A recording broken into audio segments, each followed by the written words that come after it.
The Kyocera M5526 printer is set at the factory to work at altitudes up to 3,280 feet.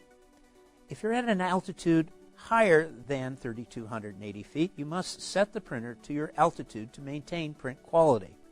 With the printer running, press the System Menu Counter key. Scroll through the list to locate and select Adjustment Maintenance.